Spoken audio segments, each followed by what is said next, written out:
Welcome to Kermode Uncut. Clive Barker's Hellraiser, an epochal horror movie, is 30 years old and it's back in cinemas to celebrate the anniversary. Now, firstly, I can't believe that Hellraiser is 30 years old because I still think of that as a new, a recent, a cutting-edge horror film.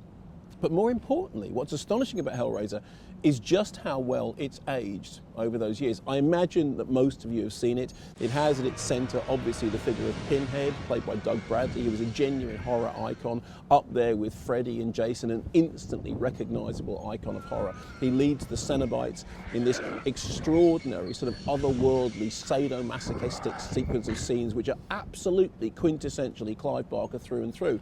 He said that when he first came on set, he knew nothing at all about directing. His first question was, he went up to the assistant director and said, "Great, so who's in charge?" "Oh, me." But everybody looked after him. Everybody thought that he was somebody who had, a real love of the genre, and somehow they managed to make an astonishing horror movie. An astonishing horror movie whose location is never quite defined, because halfway through the shoot it was decided that it shouldn't really be England, it should sort of be non-specifically transatlantic. There are lots of things that are wrong with Hellraiser. There are lots of strange edges. There are characters who have been redubbed in order to achieve that geographical move, but it doesn't matter. And the reason it doesn't matter is that the key horror sequences in it are so memorable, so thrilling, so terrifying, so deliciously kinky.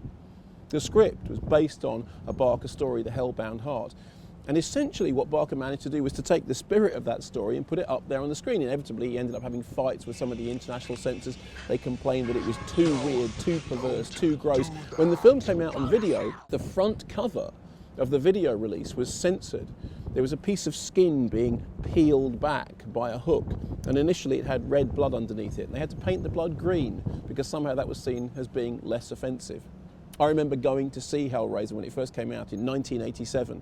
I was living in Manchester and there was a new multiplex cinema that opened up in Salford.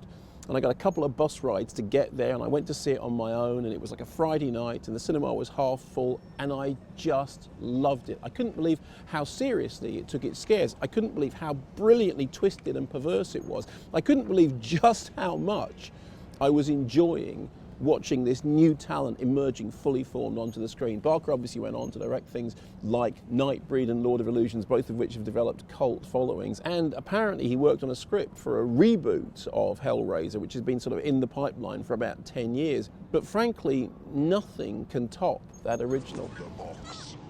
If you've never seen Hellraiser before, you're in for a treat. It's a film made by somebody who loves the horror genre, who loves the monstrous, who's right in the middle of the genre, but is willing to push it, to stretch its boundaries, to see how far it will go, and frankly, doesn't care who he offends in the process.